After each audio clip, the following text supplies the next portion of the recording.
uma vez, ou sexta ou sábado. Quem está aqui pela primeira vez me ouvindo, só para ter uma ideia. Ok, então, ótimo. Obrigado, isso vai me ajudar. As músicas, ou foi uma grande coincidência, ou alguém está prestando atenção. A seleção foi perfeita, maravilhosa, excelente, que representa o que nós estamos aprendendo aqui. Por falar em coisas que nós estamos aprendendo, será que o cabo... É exatamente o que eu estava imaginando. Aqui está... Opa, agora vai. Ó, aqui está mexendo.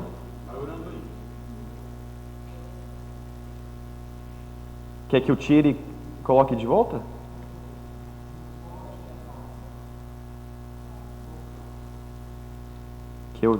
Olha, eu vejo que está mexendo aqui. Ou se não está saindo. Está demorando para chegar.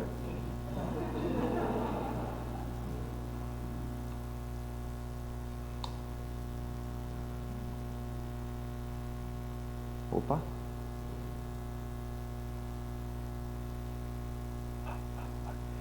Então eu vou... Agora eu acho que eu vou ter que dançar. Tem como você mandar para a gente, eles apresentam de lá. Mas estava funcionando perfeito antes. Poderia ser, especialmente se eu pudesse continuar controlando aqui, porque a sequência tem muitos. Se você mandar para mim, eu mando para eles. Posso? É Keynote. O problema é que não é... Tem um Mac aí? Não. Não vai rodar o programa. Não, vamos pedir, Deus, por favor, resolve esse problema. Porque estava funcionando perfeito todas as outras vezes. Acho que não é a conexão aqui. Acho que alguma coisa mudou. Aqui só tem essa entrada? E ninguém mexeu, inclusive. Estava...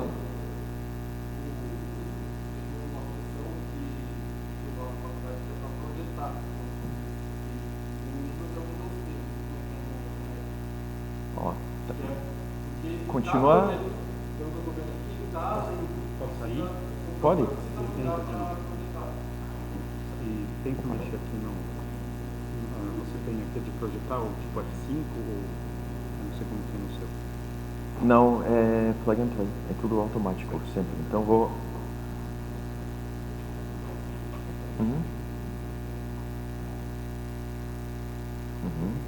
Ó, não, agora olha o que acontece. Vai... Ele sentiu ali entrar.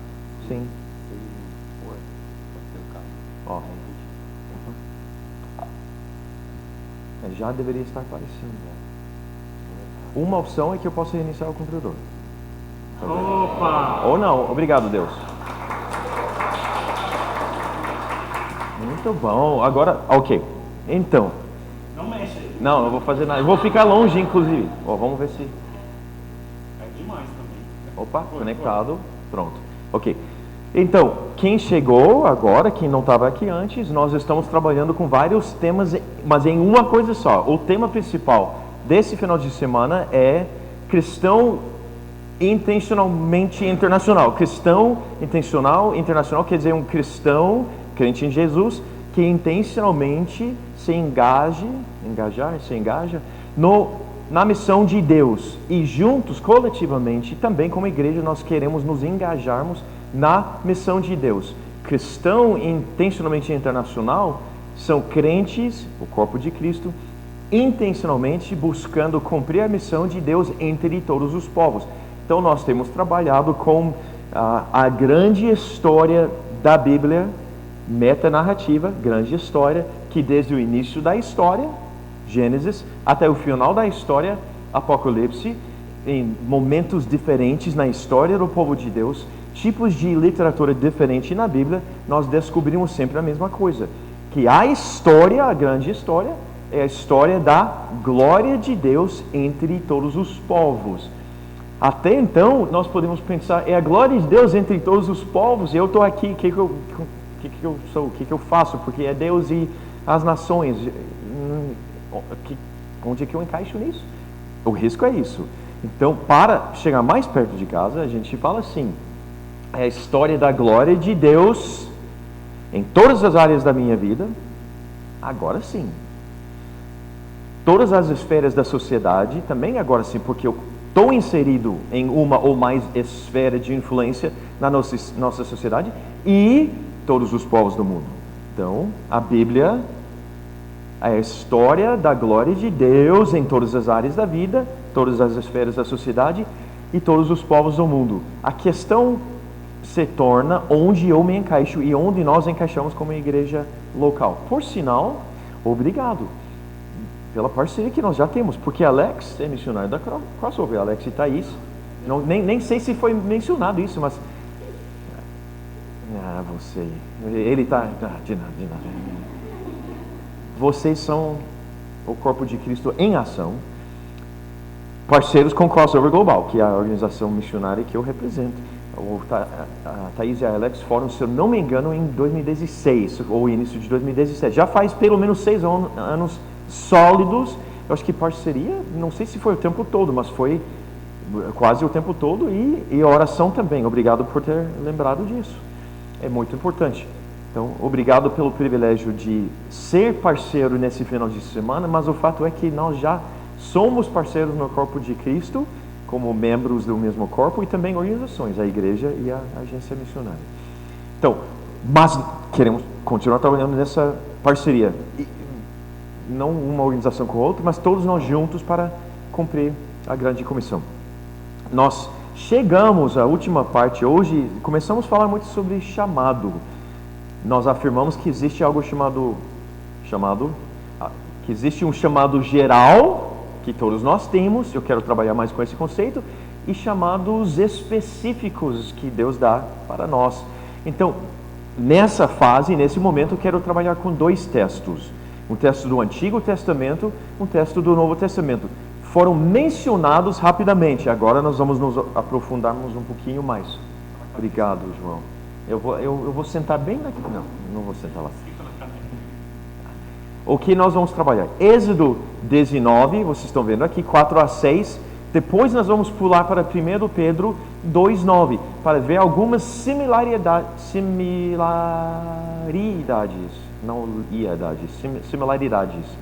coisas em comum, coisas parecidas. Ok, quando a gente chega no livro de Êxodo, nós sabemos que Deus já tinha libertado o seu povo.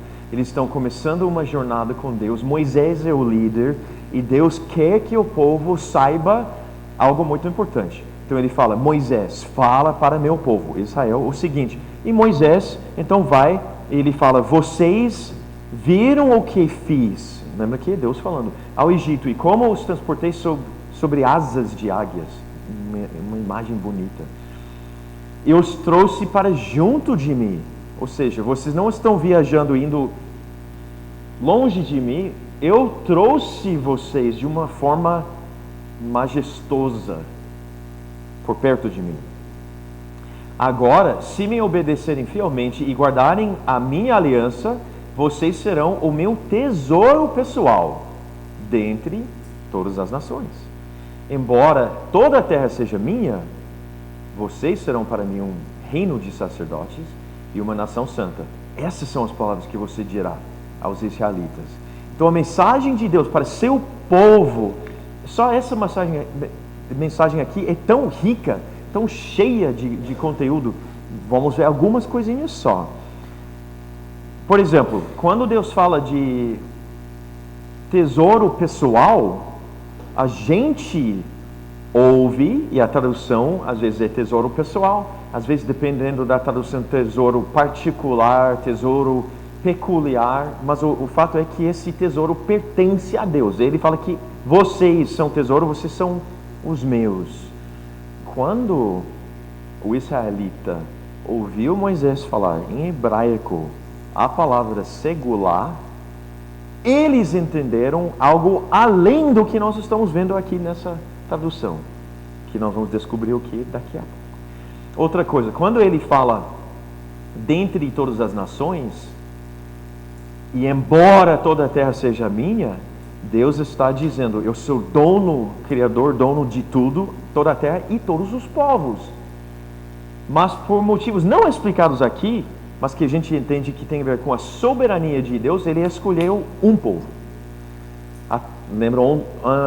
Foi ontem, a gente falou sobre Gênesis 12, quando Deus escolhe Abrão. Ele tinha 70 opções, volta para Gênesis 10 e 11, são 70 povos, todos falando a mesma língua, mas 70 povos. E ele poderia ter escolhido qualquer dessas famílias, mas ele escolheu Abrão. Da mesma forma que ele pode escolher qualquer pessoa, ou não. A escolha soberana dele. Ele escolheu Abrão. Então ele afirma, olha, eu sou Deus, eu escolhi vocês. Isso não é pouca coisa, é grande coisa. Toda a terra é minha, todos os povos são meus, mas eu escolhi vocês. Vocês são meus. E assim vocês serão para mim. A palavra, desculpe, duas palavras. A frase para mim, duas palavras simples que em outros contextos pode não significar quase nada. Em contextos assim, para mim significa para a minha glória. Vocês são para mim. Eu trouxe vocês para mim, eu chamei vocês, eu escolhi vocês para mim, na minha soberania e para a minha honra e glória. Escolhi vocês. Vocês serão reino de sacerdotes e nação santa. Agora presta atenção. É a mensagem de Deus para o povo dele, Israel, no Antigo Testamento. Agora, quando a gente pula para 1 Pedro 2,9, para simplificar a vida de Pedro, Deus falou, não precisa inventar nada, só pega as palavras de Moisés. No contexto acadêmico, o Pedro plagiou. Mas no nosso contexto, ele simplesmente ouviu a voz de Deus, obedeceu ao Espírito Santo e falou para todo o povo de Deus a mesma coisa. Algumas mudancinhas, mas é basicamente a mesma coisa que ele está aplicando não mais para Israel e sim para a igreja, porque a igreja é o povo de Deus. Ele fala, vocês, povo de Deus, vocês, todos os santos, vocês, corpo de Cristo, todo mundo que pertence a Deus, porém, são geração eleita, sacerdócio real, nação santa, povo exclusivo de Deus. Estão percebendo que ele está literalmente falando a mesma coisa? Povo exclusivo de Deus, povo peculiar, pessoal, tesouro pessoal de Deus. Lembra em Êxodo?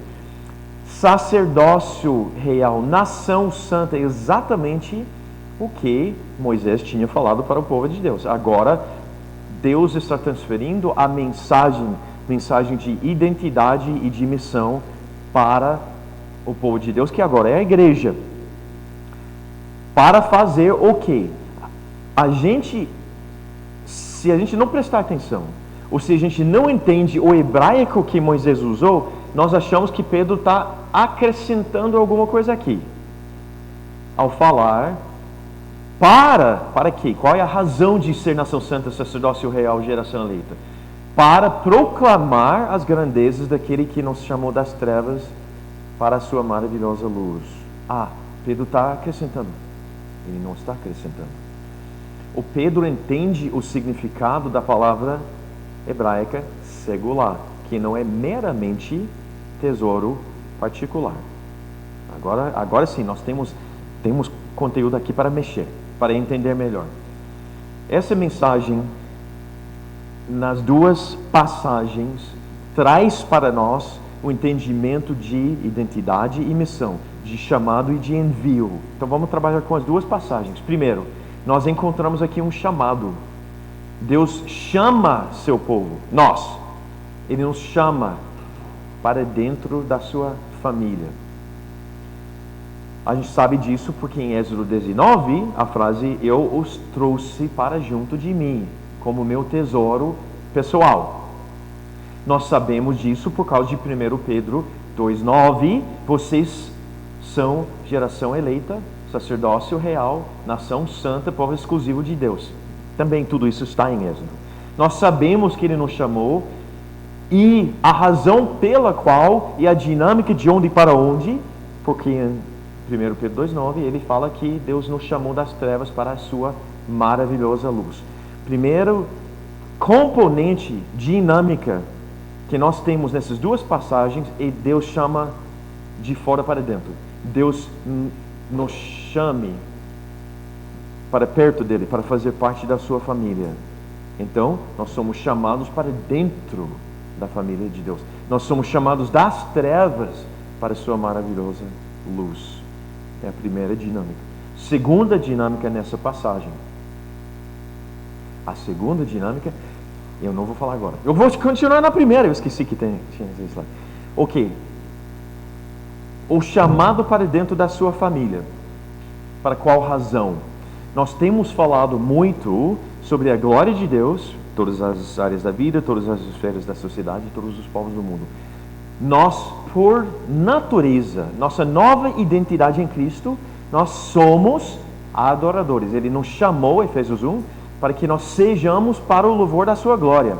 Então, quando Ele chama a gente para dentro da sua família, a nossa função agora é que nós somos, então melhor, nossa identidade é que nós somos adoradores. Nossa função é adorar a Deus. Nosso propósito é adorar a Deus. Ok? Então Ele nos chama para dentro. Por qual razão? Qual é o propósito de Deus? Porque eu quero que vocês sejam adoradores. Vocês vão me adorar. A função de vocês agora é adorar. A gente sabe disso porque em 1 Pedro, quando ele fala do movimento das trevas para a sua maravilhosa luz, ele está falando que nós vamos declarar isso, mas na verdade isso já foi declarado para nós. Alguém, de alguma forma, Deus declarou para nós. Deus nos chamou a gente, Deus chamou a gente das trevas para a sua maravilhosa luz, e agora nós fazemos como adoradores de Deus a mesma coisa. Nós declaramos, nós proclamamos, nós chamamos pessoas das trevas para a maravilhosa luz de Cristo. Proclamar as suas grandezas. Quando a gente, pode ser declarar dependendo da tradução, voltando para Salmo 96, anunciar. Então nós temos muitas palavras ricas, anunciar, declarar, proclamar. Quando nós usamos esse verbo específico, declarar, proclamar, anunciar, o que é que nós pensamos? Opa, nós estamos falando para não crentes, nós estamos evangelizando. Nosso entendimento normal e natural, proclamar as grandezas de Deus é anunciar as boas novas, é evangelismo. Essa passagem é muito mais rica que isso. Quando a gente declarar a glória de Deus, as grandezas de Deus para não crentes, ok, faz parte. Mas na verdade tem algo que vem antes, que é algo primordial, que tem a ver com a nossa identidade como adoradores. Quando, eu vou deixar vocês pensando um pouquinho. Agora, tem um erro de português aqui? Provavelmente. Nossa. Obrigado. Gente, eu ao longo de alguns anos, eu tinha uma boa desculpa, que eu sou gringo. Português não é a minha língua mãe, então ok. Só que a Sônia, de vez em quando ela fala, só que você está aqui há 27 anos. Não foi? Tá bom, não, acho que eu não tenho mais desculpa. E eu falei para ela, vou deixar você corrigir. Eu esqueci de deixar você corrigir.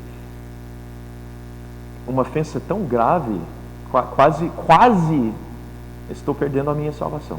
Mas eu acho que vocês podem me perdoar? Deus me perdoe. Ok, tá bom. Então, desculpe gente, ela fez uma careta assim, eu falei, não, tem erro de português. Erro ortográfico. Ok, mas, voltando para o assunto, o que nós vamos ver na passagem de Pedro tem a ver com a passagem de Moisés também, no que diz respeito ao proclamar. Mas eu espero só um minuto, porque tem uma segunda dinâmica. Primeiro, ele nos chama por perto dele, ele nos chama das trevas para sua maravilhosa luz, ele nos traz para dentro da sua família. O segundo dinâmico é que nos envia para fora. Ele não apenas nos chama, ele nos comissiona. Co quer dizer juntos, missões. Missa quer dizer, missa na Igreja Católica. Mitere é o raiz latim que significa envio. Então, comissão é envio junto com. Isso é muito importante, já vamos ver por quê. Então, Ele nos chama para dentro, Ele nos comissiona, Ele nos envia para fora. Ele nos chama para dentro de sua família, Ele nos envia para fora, para as nações. Nós sabemos disso porque, primeiro, Ele fala que vocês são meu tesouro pessoal, mas dentre todas as nações, Deus pensa em todos os povos. Ele sabe que existem grupos etnolinguísticos diferentes. Ele quer ser conhecido, honrado e glorificado entre todos esses povos. Então, eu envio. Nós sabemos também, por causa da frase, proclamar as grandezas daquele que o chamou.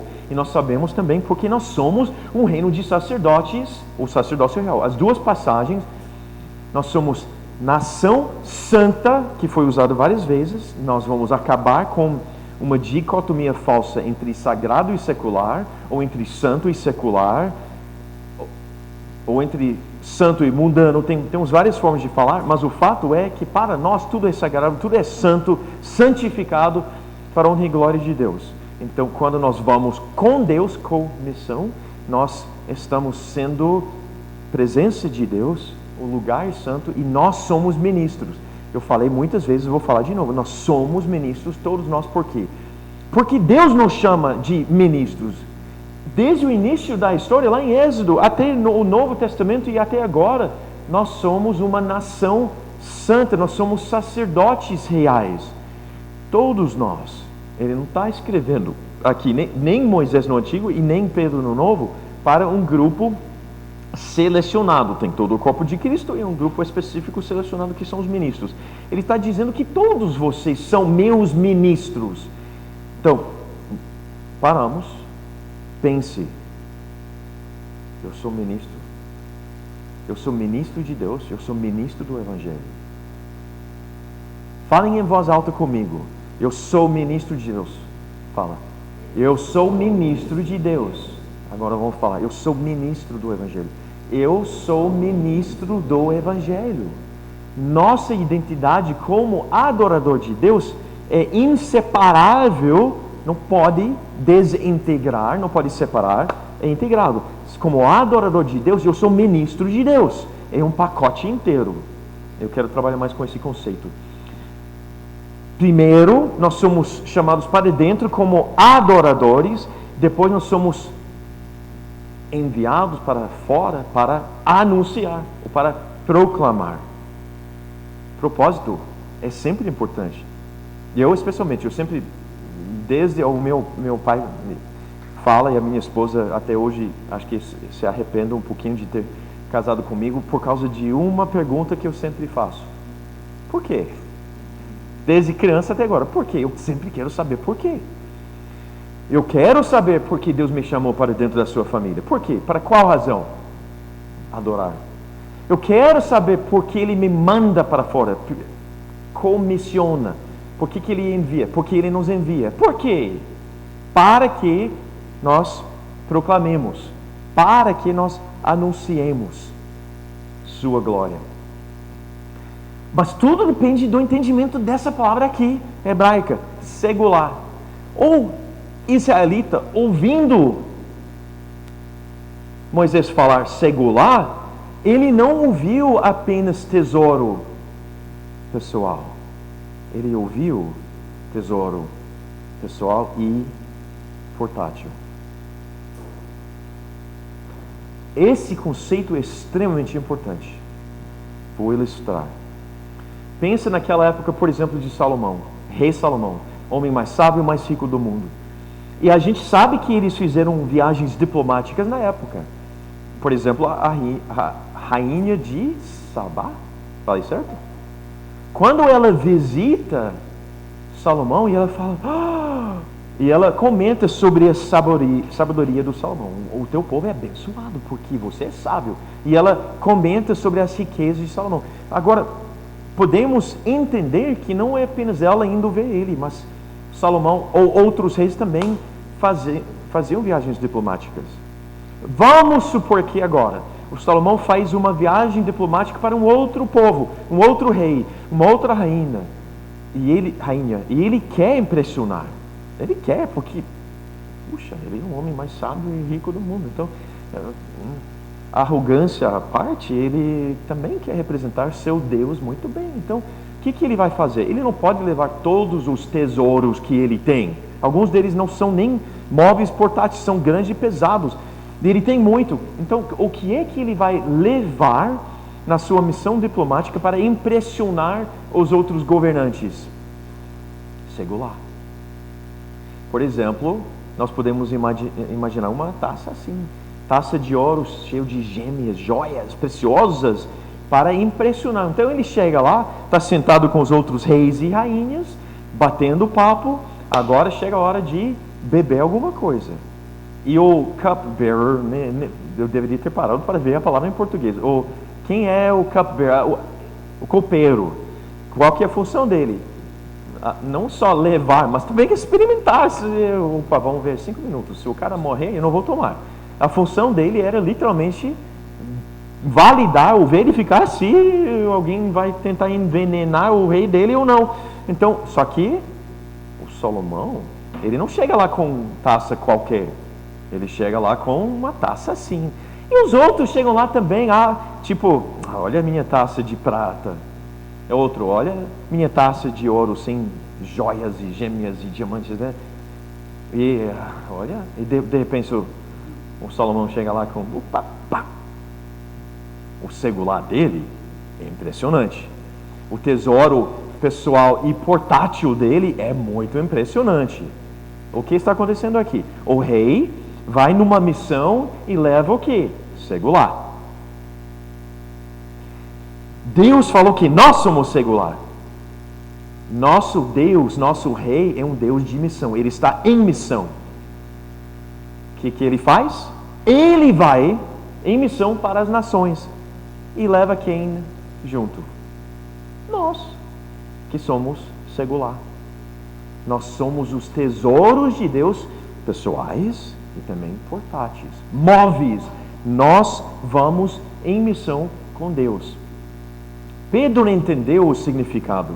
Por isso ele fala para proclamar as grandezas daquele que nos chamou das trevas para sua maravilhosa luz. Ele entendeu o componente portátil missionário de segular. Então a mensagem aqui, em 1 Pedro, não é diferente. Mas ele entendeu que tinha não hebreus, não israelitas, pessoas que não falavam também hebraico, e ele estava inclusive escrevendo em grego. Então ele tinha que elaborar para explicar melhor o significado da palavra. Na explicação melhor, ele fala para proclamar as grandezas daquele que nos chamou das trevas para a sua maravilhosa luz. Ele entendeu que nós estamos em missão com o nosso Deus. Nós somos segular para proclamar as grandezas de Deus.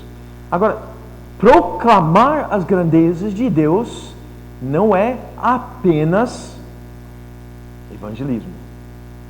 Pensa bem comigo. Quando nós proclamamos as grandezas de Deus, para Deus, o que é que nós estamos fazendo? Nós estamos adorando a Deus. Vocês pararam para pensar que é literalmente a adoração. A adoração é que Deus, vou proclamar as tuas grandezas para si mesmo. Tu és grande, tu és glorioso. Opa, eu estou proclamando as grandezas de Deus para Deus. É a adoração. Então, quando Pedro fala proclamar as grandezas de Deus, ele já está lembrando e pensando nessa identidade que nós temos como adoradores. Todo dia, acordo, proclamo as grandezas para Deus mesmo. Adoração. Agora, quando a gente muda o nosso foco e proclama as grandezas de Deus para nosso vizinho, é evangelismo. E quando a gente proclama as grandezas de Deus para outros povos, é missões. É uma frase curta e simples, cheia de riquezas. Proclamamos a grandeza de Deus para Deus, adoração. Para o vizinho, evangelismo. E para as nações, é missões. Então, ele nos chama para dentro para adorar Ele. Ele nos comissiona, Ele nos envia para fora para proclamar a glória dEle, as grandezas dEle. E isso a gente chama de grande comissão. Quando nós proclamamos a glória de Deus para as nações, que é um dos temas principais desse final de semana.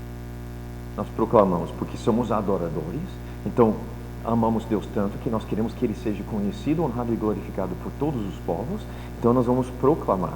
E ao proclamar, melhor, o processo, a dinâmica de proclamar, não é que Ele simplesmente nos envia, eu, Deus, estou aqui, você vai para lá.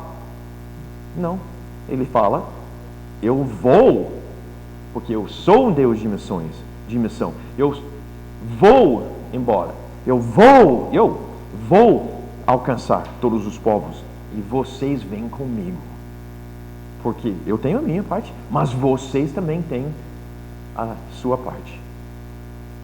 Ele comissiona a gente. Nós vamos juntos na missão de Deus como segular para declarar o tempo todo as grandezas de Deus para Deus e as grandezas de Deus para nossos vizinhos e para as nações. Se você não se enxergar aqui, nós temos um problema. Você está aqui. Deus falou que vocês são segular, que vocês são nação santa, que vocês são sacerdócio real, vocês são ministros. Vocês ministram para Deus, adorando Ele, vocês ministram para os vizinhos, vocês ministram para as nações. Ou pelo menos, essa é a razão pela qual vocês existem. Se você está ouvindo as frases que eu estou usando e pensando, mas não estou fazendo isso. Não, eu não estou declarando as grandezas de Deus para Deus todos os dias. Não estou adorando. Opa! Então você tem uma identidade, mas você está vivendo, sei lá, baseado em uma outra identidade que, então, tem que ser uma mentira. Porque você não tem aquela outra identidade. Você é adorador de Jesus. Então começa cada dia e ao longo de todo o dia com essa mentalidade. Vou dar honra e glória a Deus o tempo todo, todas as áreas da vida. Ou se eu estou falando, vocês estão em missão com Deus, proclamando a glória de Deus para vizinho ou para outros povos, grupos marginalizados, e você está falando, não estou fazendo isso. Então, você foi feito para fazer isso. E você só vai ser realizado. Você só vai se sentir bem. Você só vai ter alegria. Você só vai viver a vida abundante que Cristo prometeu se você está vivendo a partir da sua essência e identidade, adorador de Deus, mostrando para os vizinhos e de alguma forma as nações, olha esse Deus aqui, olha esse Deus, proclamando as grandezas de Deus. Se você não está se vendo nessas três categorias, proclamando, adorando, proclamando glória de Deus para Deus, proclamando glória de Deus para vizinhos, proclamando glória de Deus para as nações, então o Espírito Santo está falando, opa, vamos fazer um realinhamento aqui. Eu quero que você viva em função dessas três coisas, como adorador meu. Na prática, quando a gente sai daqui, porque os conceitos são bonitos, mas quando a gente sai daqui para colocar na prática, nós temos tido historicamente na nossa igreja, a igreja, no mundo evangélico, uma linguagem que eu não gosto. Eu entendo, é necessário usar certas linguagens. A gente fala bivocacionado. Quem é pastor na igreja local, tempo parcial, ou porque tem que ou quer trabalhar num emprego secular, é bivocacionado. Eu trabalho na igreja, trabalho num outro contexto. No contexto da crossover, nós temos muitos plantadores de igrejas que são taxistas, por exemplo, ou Uber, ou que têm pequenas empresas, ou que têm pequenas fazendas, ou pastor na igreja, domingo, trabalha secularmente de segunda a sexta ou sábado. Nós estamos reforçando aquela dicotomia entre sagrado e secular. Nós estamos desintegrando ao invés de integrar. Então, ao invés de integrar nossa fé e nosso trabalho, nós estamos falando que são duas coisas diferentes, dois mundos diferentes. Bi quer dizer dois, dividido. E vocação, lembra que nós falamos no primeiro horário aqui, na primeira hora?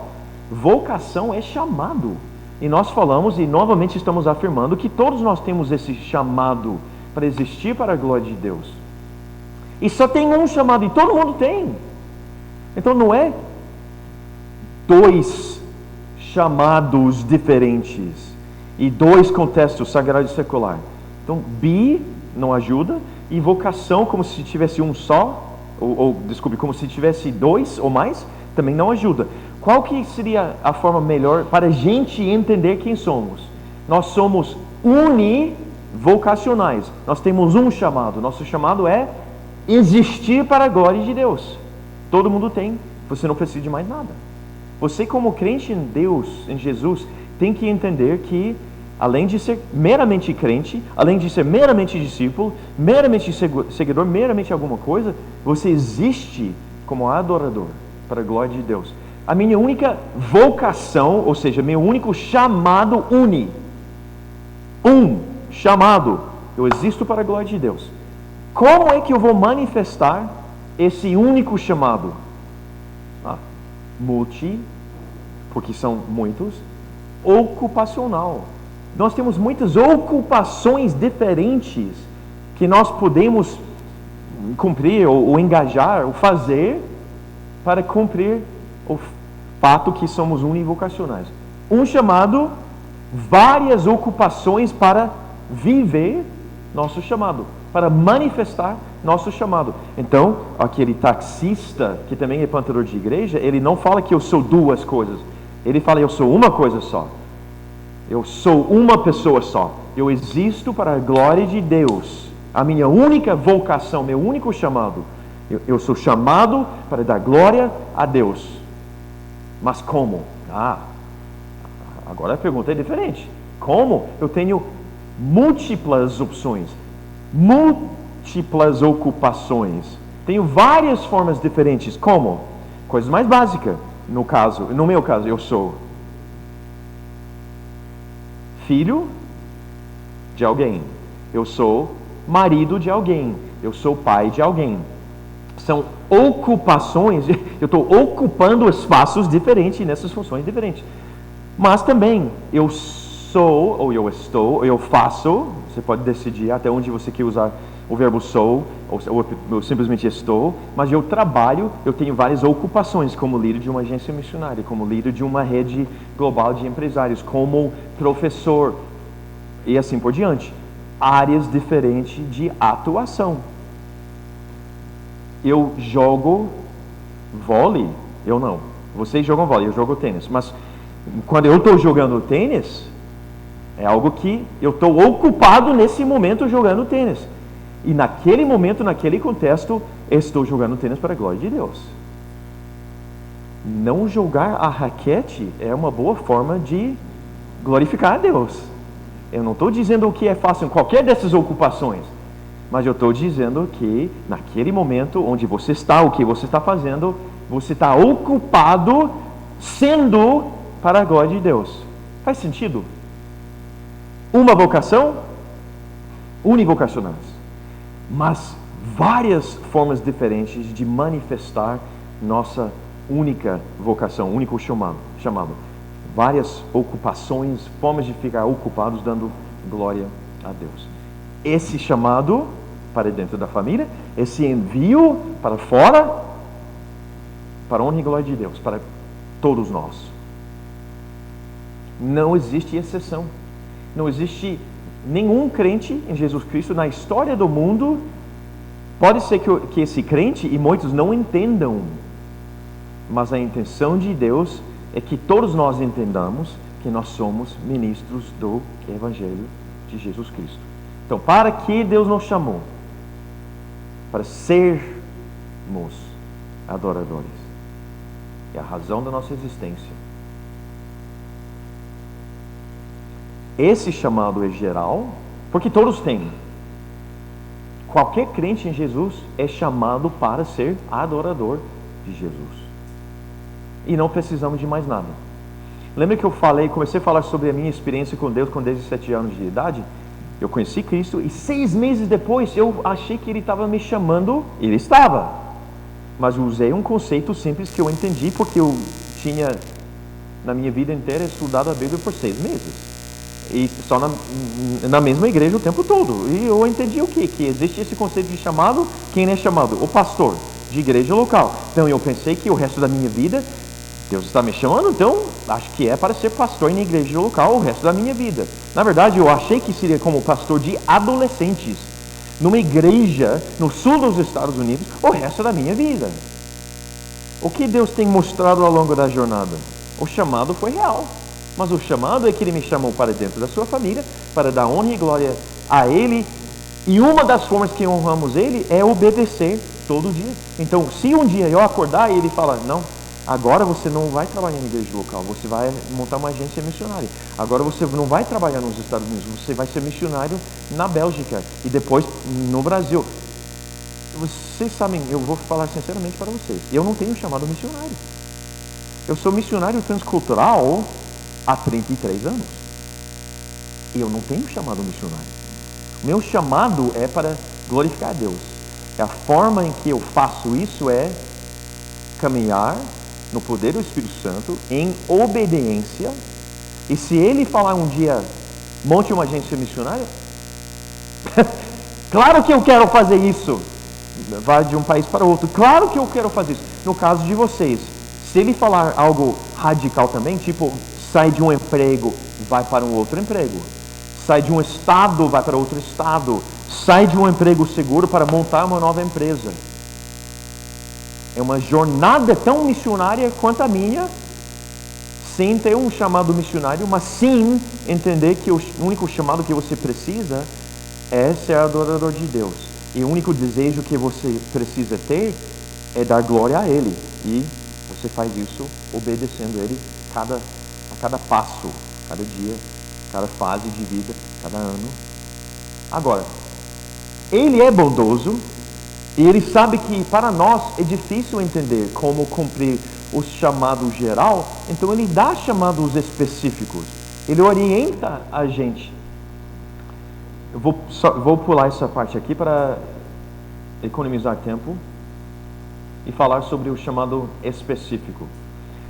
O chamado geral começa com Ele falando que vocês são meus, sacerdócio real, vocês são sacerdotes.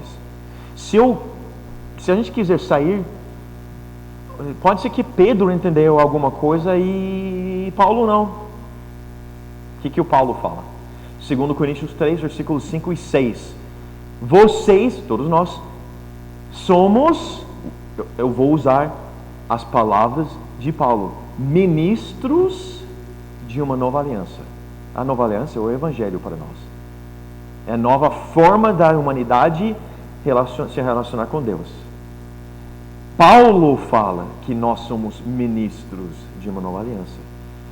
João, temos que falar com João, porque João era o mais querido de Jesus. Se alguém entende bem o que Jesus quer, deve ter sido o apóstolo João. E lembra que eu destaquei ontem, Apocalipse 5:10, João usa exatamente a mesma linguagem que Pedro usa aqui, que Moisés usou no Antigo Testamento, que é sacerdócio real.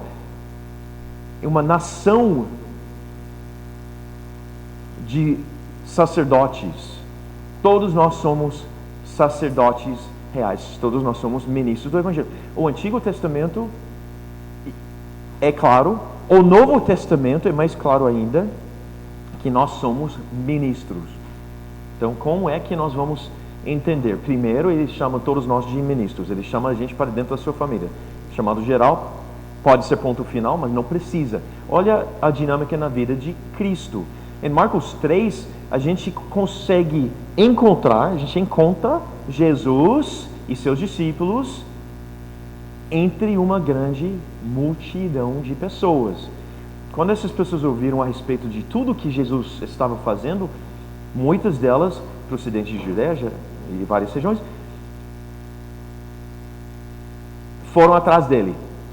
Versículo 9, por causa da multidão, ele disse aos discípulos, o que está acontecendo aqui? Eu quero destacar o fato dele estar inserido numa multidão de pessoas. Ele chama todo mundo, pelo menos nós que somos chamados, nós somos chamados para fazer parte da sua família, existir para a sua glória, geral. Mas dentro do ministério de Cristo, ele percebeu tem uma multidão, desse multidão vou chamar alguém, ou alguns, chamado geral. Agora olha o que acontece, Jesus subiu em um monte, chamou a si aqueles que ele quis, os quais vieram para junto dele. Escolheu 12, designando-os como apóstolos. Olha, agora não é o Antigo Testamento, agora é Jesus, Novo Testamento, Jesus ministrando. Ele faz o quê? Tem uma multidão de pessoas seguindo ele, tá? Multidão, interessados. Desse multidão, em outras passagens a gente encontra ele chamando centenas de pessoas por perto dele. Então, já está funilando. Centenas, nós podemos entender que multidão de não crentes, alguns se tornam realmente seguidores de Jesus, chamado geral, e desses centenas ele chama 12 especificamente, um chamado específico. Eu quero demonstrar aqui que existe a ideia de chamado geral e chamado específico. As centenas de pessoas chamadas com chamado geral não são menos importantes do que os 12 que tinham chamados específicos. É que por alguma razão Deus queria que esses 12 soubessem algo com especificidade. Eu tenho algo muito específico para você. Eu vou mostrar o que é. Então, em nossas vidas, nós podemos viver de acordo com o chamado geral. Eu acordo todo dia, eu existo para a glória de Deus. Hoje eu vou buscar formas de glorificar Ele em todas as áreas da vida. Tentar impactar a sociedade ao meu redor, meus vizinhos e a sociedade. E também tentar impactar as nações. Vou tentar, mas Ele não falou, vá para o outro lado do mundo como missionário. Então, ok. Mas no caso de alguns, sim, Ele fala com essa especificidade. Você quer saber mais? Você quer ter especificidade? Acho que eu vou parar de usar essa palavra. Especificidade. Você quer? É natural. Então, se você fala, Deus, eu quero saber mais, me oriente, Ele faz isso. Eu vou falar sobre mecanismos que Deus orienta a gente no nosso chamado. Felizmente para nós, todas as palavras começam com P. Eu não sei se isso é útil ou se é um flexo de eu ser batista, eu gosto de pregar e ensinar, mas tudo começa com P. Primeiro, Deus nos chama ou nos orienta no nosso chamado específico através de uma posição. É um entendimento clássico que nós temos. Então, Deus me chamou para fazer o quê? Uma função ou cargo, tipo pastor ou missionário. É o clássico. Deus me chamou para ser pastor. Deus me chamou para ser missionário. Quase ninguém fala, Deus me chamou para ser advogado. Deus me chamou para ser empresário. Deus me chamou para ser professora. Mas funciona desse jeito também. Mas já vamos chegar lá. Por enquanto, posição, a gente normalmente pensa em cargo na igreja. Ou a partir da igreja, tipo missionário. Outra forma clássica de pensar. Deus me chamou para um lugar, normalmente um país. Missionário foi mencionado antes, Turquia. Ou missionário para um lugar geográfico específico. Nada errado com esse chamado para posição, nem para país. Deus age desse jeito. Ele faz isso.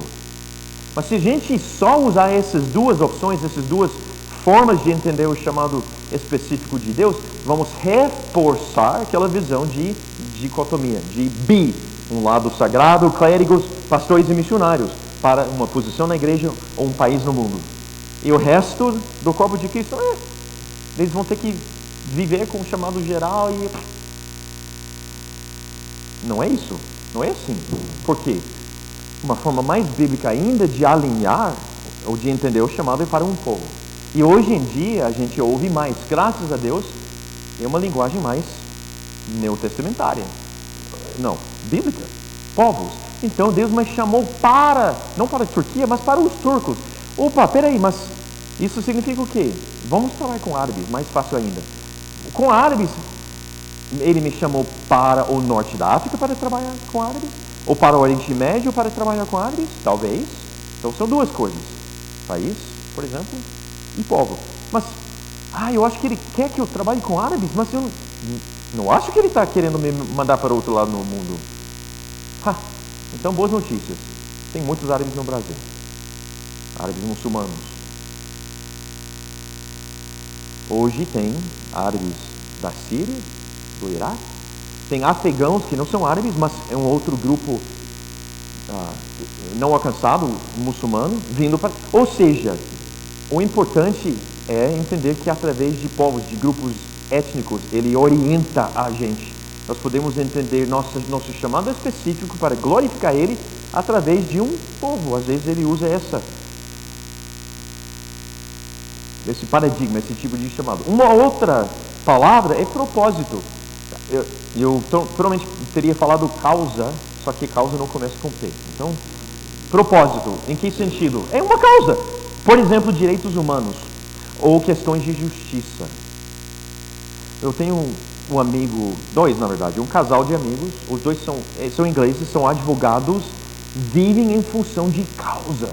Então, primeiro, saíram de Londres, uma vida boa lá, foram para a Índia para trabalhar com pessoas sendo traficadas, tráfico humano.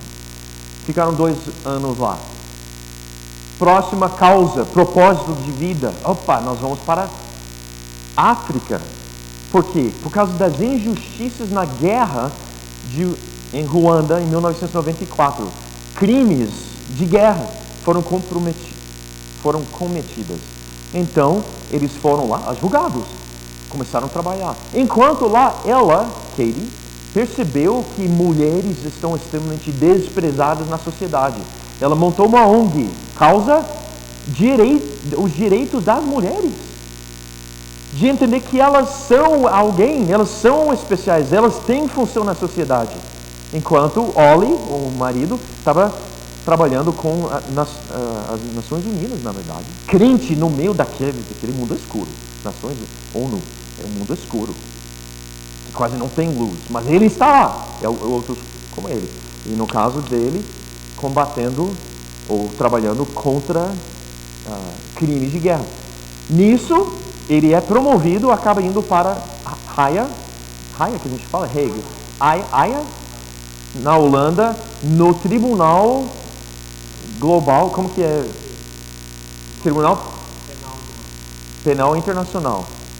E ele vai atrás de criminosos de guerra, mas vai atrás mesmo, ao ponto de ele precisa de segurança também, porque ele está indo atrás.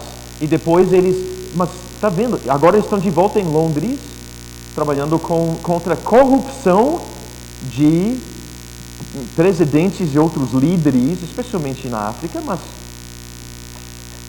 eu conheço um presidente que eu quero muito que entre no radar dele, mas o negócio dele é mais África. Mas ok, nós temos Deltan Dallagnol aqui, combatendo a corrupção no nosso país. Ele é sol, ele é luz, ele vive em função de uma causa. Então Deus orientou as vidas dos meus amigos, vida do Deltan, através de um propósito específico, causa. Também Deus orienta a gente, Ele dá um chamado específico através das nossas profissões. Hoje você pode falar para si mesmo e para nós. Agora eu entendo, Deus me chamou para ser. Agora você preenche a lacuna. O que é que você faz? Qual é a tua profissão? Deus me chamou para fazer. Fazer o quê? O que é que você faz profissionalmente? Agora você não precisa ficar com vergonha e quem sabe um dia Deus vai me promover e vou virar pastor. Não, você já é ministro através da profissão. Qualquer, com a exceção das coisas ilícitas que a gente falou outro dia. Eu quero trazer mais uma palavra hebraica aqui. É uma palavra bonita para caramba. E, novamente, é uma palavra que, se a gente não entender o significado completo, então não ajuda a gente muito. Avodá, ok. Tem uma apóstrofe invertida aqui na nossa transliteração, porque não é avodá e não é havodá também, entre ha e a. Então, como que é... Então tem que colocar aquele apóstrofe invertidozinho para falar Havodá. Se quiser falar Havodá ou Avodá, fiquem à vontade. Porque nós não somos acadêmicos na área de línguas bíblicas. Ou somos, não sei. O mais perto é o Pedro. Eu não sei, tem alguém aqui? Tá, Havodah. O que significa Havodah? É traduzido no Antigo Testamento, palavra hebraica. Às vezes significa trabalho, às vezes significa serviço, às vezes significa louvor, adoração. E na verdade, sempre significa as três coisas. É só pelo contexto, às vezes, os tradutores optam por servir, ou trabalhar, ou adorar. Service, mas é exatamente. Ok, e vamos entender. O service para nós é serviço. Servir, ou trabalhar, ou adorar. Quando em Josué 24:15, alguém sabe o que está escrito lá? O que Josué fala sobre eu e a minha casa? O quê? Serviremos. Adodaremos. Agora pensa. Serviremos ao nosso Deus. Serviremos ao Senhor. Opa. Trabalharemos por, ou a favor, ou no nome de nosso Senhor. Adoraremos o nosso Senhor. É uma palavra que significa as três coisas. Em outros lugares é traduzido adorar, em outros lugares é traduzido trabalhar. É uma palavra que significa a beleza e pureza da ordem da criação. Quando Deus criou Adão e Eva, botou eles no jardim, eles queriam que eles adorassem. Trabalhando no jardim, não aquele trabalho pós-pecado, um trabalho prazeroso, sendo mordomos da criação. E ao trabalhar e ao servir, eles também estavam conscientemente adorando a Deus. Nós, através das nossas profissões, que Deus usa para orientar a gente, podemos não apenas servir a sociedade, não apenas servir a Deus, não apenas trabalhar para ganhar o pão diário, para pagar as contas, etc. Nós estamos simultaneamente e intencionalmente, tem que ser intencionalmente, glorificando o nosso Deus. Eu estou chegando perto do final. Aqui, vou terminar, posso? Tipo, só mais uma hora. No mínimo, mais uma hora. Estou terminando, gente. Tem mais algumas palavrinhas que começam com P. Projeto.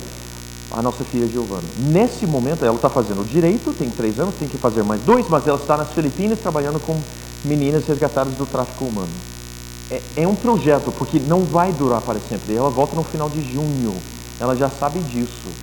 Mas é nesse momento, nessa fase de vida, Deus falou, eu tenho um projeto para você. O chamado geral dela, ela sabe.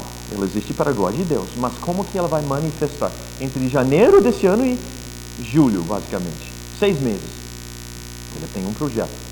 Muitas vezes nós podemos pensar nessa orientação de Deus. Eu posso ter um projeto de uma semana, de um mês, de um ano, que Deus vai usar o que a gente sabe fazer bem, o que a gente ama fazer, em experiências, projetos, viagens de curto prazo. E uma paixão, se quer saber especificamente o que fazer para Deus, tá bom. Pergunte para si mesmo ou para o cônjuge ou amigos, você acha que o que é que eu mais amo fazer? A minha paixão é o quê? Você vai saber teoricamente, mas se você tem dúvida, pergunte para o cônjuge, pergunte para um amigo. Somos corpo. Às vezes nosso autoconhecimento é baixo muitas vezes, então precisamos uns dos outros. Por isso precisamos de cônjuge, na verdade. Eu não sabia disso, nem acreditava por muitos anos. Depois eu descobri que ela tinha razão muito. Eu sou cego em muitas coisas, e ela não, então ela me ajuda a ser mais como Cristo, entender, no caso de vocês, entender o que é que você tem paixão. Pode ser baseado num dom espiritual, tipo ensino, pregação, pode ser uma área de interesse, saúde, etc. Por muitos anos eu não falei eu sabia desse, mas eu não queria falar sobre esse, mas eu vou falar. Às vezes ele nos orienta através de perseguição e sofrimento. Paixão é ótimo, perseguição nem tanto. Mas os dois mecanismos são reais e funcionam.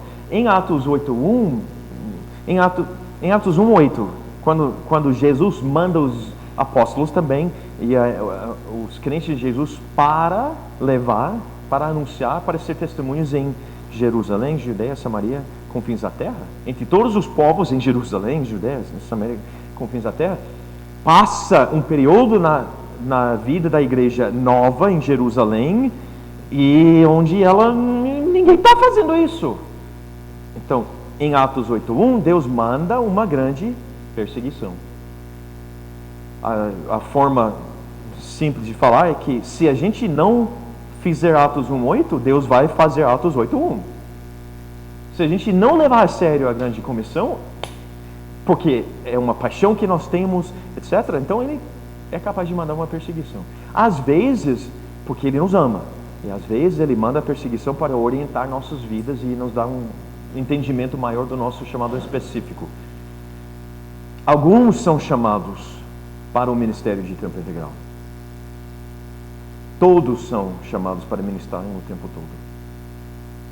Alguns são chamados ministros em igreja local, outros são chamados ministros em outros contextos. Faz sentido? Vocês acreditam nisso? Não estou inventando coisa? De evidências suficientes da Bíblia para entendermos e acreditarmos que nós somos, todos nós, ministros do Evangelho? Inclusive através das nossas profissões ou atividades. Então, deixa eu só terminar com um vídeo para deixar muito presente em nossas mentes. Eu sei que nós temos, digamos que Deus tem nos empoderado nesse momento de ser ministros através dos nossos empregos, profissões, empresas, etc. E amém. Mas nós nunca podemos esquecer da grande comissão. E também é uma conferência missionária. Queremos ser cristãos intencionais internacionais. Queremos ser adoradores de Jesus que o adorem tanto que nós nos preocuparmos não apenas com a glória de Deus em minha vida, mas também, sim, a glória de Deus ao meu redor, esferas da sociedade, e também, sim, a glória de Deus entre todas as nações, entre todos os povos. Então vamos terminar com um vídeo rápido e depois ou eu vou orar, ou você vai orar, alguém vai orar. Opa! Microfone. Nós temos...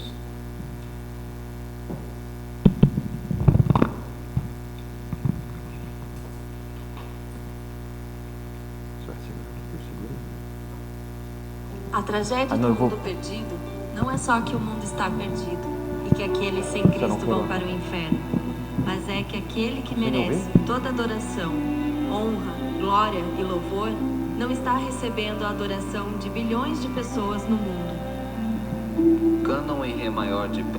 Vou começar de novo.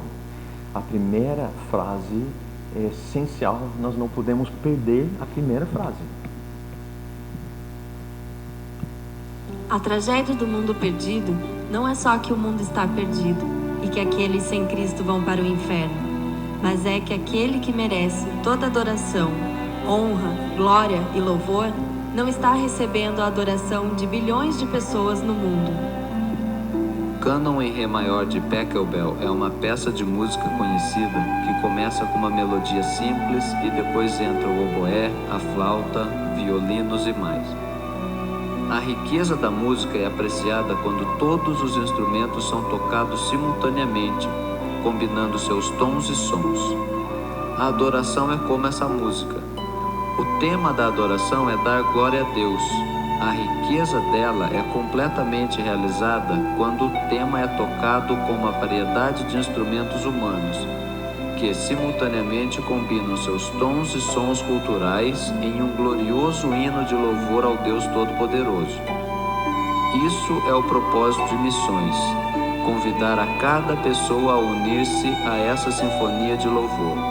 No seu livro Alegrem-se os Povos, John Piper diz: missões existem porque não há adoração. Quando essa época acabar e as milhares de pessoas remidas se prostrarem diante do trono de Deus, missões acabarão. Mas a adoração é para sempre. Depois disso, olhei e diante de mim estava uma grande multidão que ninguém podia contar, de todas as nações, tribos, povos e línguas, em pé diante do trono e do Cordeiro. E clamavam em alta voz: a salvação pertence ao nosso Deus, que se assenta no trono, e ao Cordeiro.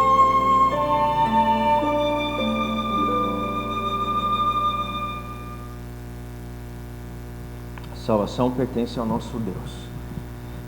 Deus, pertence a Ti toda a honra, toda a glória. Tu és o Deus de todo o universo, o Deus de toda a criação, o dono de tudo. Nós queremos viver de acordo com esse fato. Nós queremos viver de acordo com Teu desejo. Nós queremos entender, reconhecer, viver de acordo com o fato de que nós pertencemos a Ti e que a nossa função é existir para a Tua glória. Que nossa função é dar honra e glória a Ti. Que a razão da nossa existência é existir como adoradores. Nós somos adoradores de Jesus Cristo. Pai, que nós tenhamos coragem, que nós tenhamos poder, que nós tenhamos discernimento, sabedoria e tudo o que for necessário para que nós vivamos para a Tua glória em todas as áreas das nossas vidas, para que nós vivamos para a Tua glória, impactando coletivamente todas as áreas da sociedade, e para que nós vivamos para a Tua glória, impactando coletivamente todos os povos do mundo. Pai, que nossa paixão por Ti, que nosso amor por Ti seja cada vez mais forte, mais profunda e mais visível para Ti, para nossos vizinhos e para as nações. Nós pedimos isso como filhos de Deus. Nós desejamos isso como filhos de Deus, que amam muito e cada vez mais o nosso Pai Celestial. Obrigado pela salvação que nós temos em Ti, Jesus. Que a mensagem das nossas vidas e das nossas bocas sempre seja uma mensagem de salvação, uma mensagem de adoração para Ti, para as nações. Em nome de Jesus. Amém. Amém. Obrigado, Jason.